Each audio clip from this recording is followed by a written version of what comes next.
a big revenge game for the Eagles this week, right? Yeah, I guess. I mean, I'm so I wanted. I'm going to talk What are Broncos the streets Cowboys. saying in New Jersey? Yeah, listen, we had our fun. We had our fun the last 2 weeks. I think everybody was thumping their chest, and Scatabo fever kind of reached its height. Well, And we talked about the Scatabo jerseys on the on the skeletons, right? skeletons, yeah. I mean, Yeah. trunk or treat, kids are running around dressed as Jaxson Dart. I mean, darts. The dart thing, I think, will continue to be. The dart thing will continue to give people reason for massive optimism, right? Right.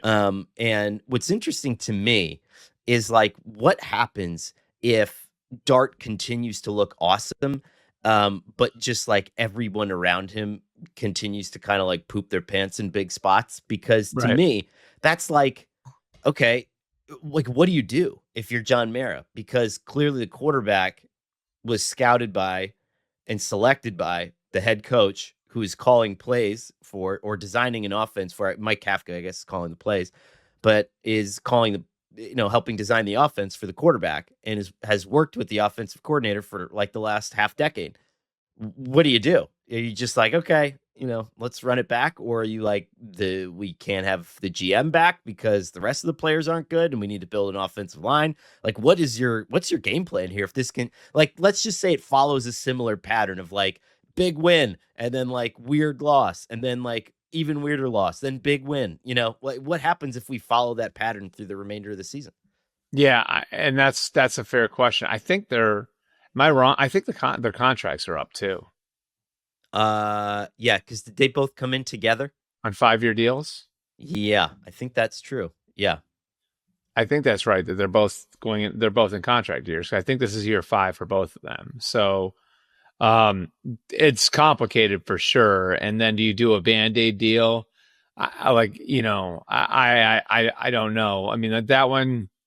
I think what's best that question, what's best for the rookie quarterback, unless they start reeling off wins and make the playoffs, then it's all moot, right? Like, but I think that question of what's best for the rookie quarterback becomes a complicated one if he plays well and they aren't winning, like so. Because if you're, and John Mara said it, like, and obviously John Mara's dealing with much bigger things now, and our thoughts are with him. But he has said it, like, there is and should be pressure on these guys to perform. They've had a lot of runway to do this, and so at 2-5, like let's just say they go 500 the rest of the year, that gets them to 7-10. But the young quarterback plays well. What do you do? It's pretty complicated.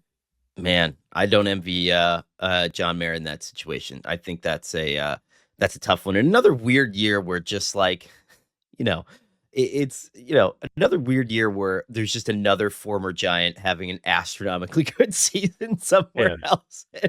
It just I'm not saying that Daniel Jones would have ever done that in New York, because I think that the surrounding component parts were a disaster, and maybe that's your answer when it comes to some of these roster questions. But I don't know. It's going to be interesting times here. If they beat the Eagles again, I mean, that's like, if they beat the Eagles again, that's like Syracuse beat Clemson when right after I left school, when Dino Babers was the head coach, and then he got to stay for like 6 years after that because he just like, that was a massive. Was that the upset that like wound up moving Trevor Lawrence into the lineup?